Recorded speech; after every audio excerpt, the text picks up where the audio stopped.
Today we're talking about the full swing. So the first thing to establish with our full swing is how do we grip the club? And the first challenge is to figure out a way of holding the club upright at a 45-degree angle, wedged between the crook of your left pointer finger and the bottom of this pad underneath your pinky. So play around with it on your couch until you can easily, without any strain, hold that club upright like that. Most people get it in the middle of their hand.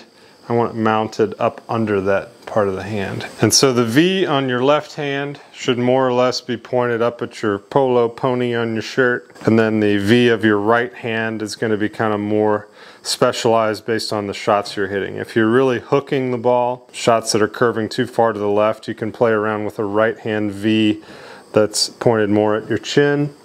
And if you're struggling with a slice, you would work that right hand, what they call stronger, where the V is more at your right shoulder. We're going to stand as tall as we can with our feet shoulder width.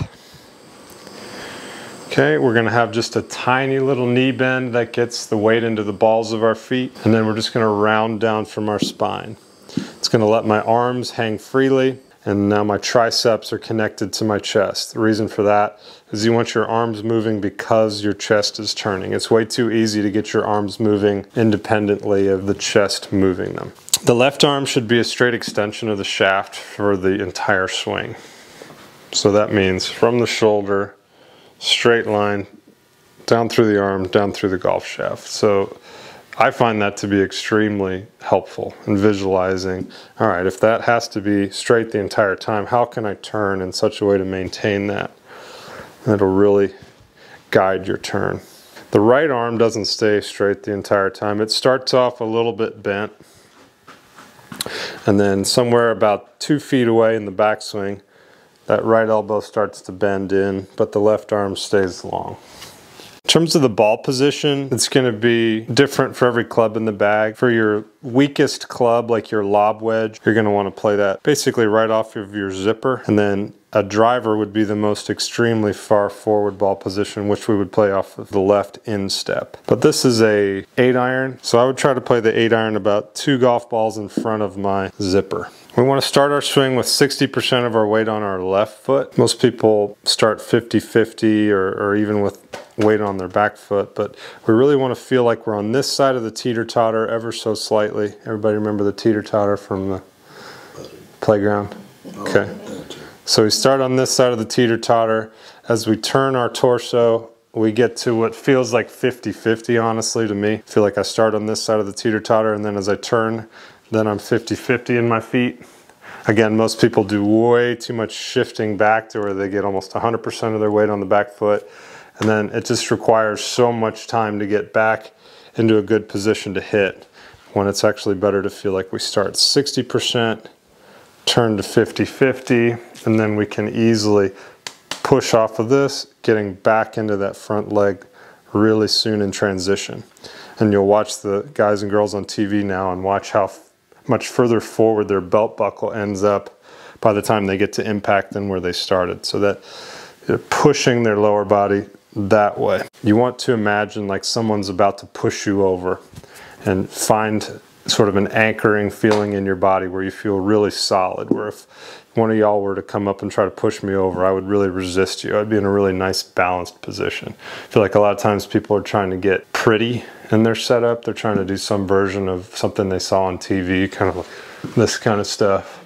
It's just not really balanced. You want to feel like you're just a tiny knee bend, arms are hanging, neck's rolled down, and just kind of gripping the ground in your feet. I had a coach when I was a kid tell me, go like this with your toes. Kind of like you're gripping the ground in your toes. That helped me really feel like I was connected to the ground. I think it's a good thought to have the mentality of we're going to make as big of a swing as we can, keeping the left arm as an extension of the shaft. Trevino talks about people creating sort of a false backswing. What he means by that is instead of turning the chest to turn the arms, people kind of do all the work with the arms. They lose their width, they lose that straight line. So you're only going to turn as much as you can while maintaining that straight line. If you watch John Rahm, the Spaniard, hit balls, man, he kills the ball and his backswing's only to about here. And it's all about his shifting. He shifts really hard to the left and creates a lot of leverage. So it's best to only turn as much as your shoulder turn allows and maintaining that straight arm. I like to have a balloon to help feel this. And we'll have you each do this, but we're gonna trap the balloon between our forearms, and I want you to get comfortable turning the chest and just hitting the ball into the net. So what this prevents is just kind of sloppy arm structure where the arms are doing whatever they want to do. You want them to be driven by the turn of the chest, and having this balloon in between your arms really forces that structure to be really clean.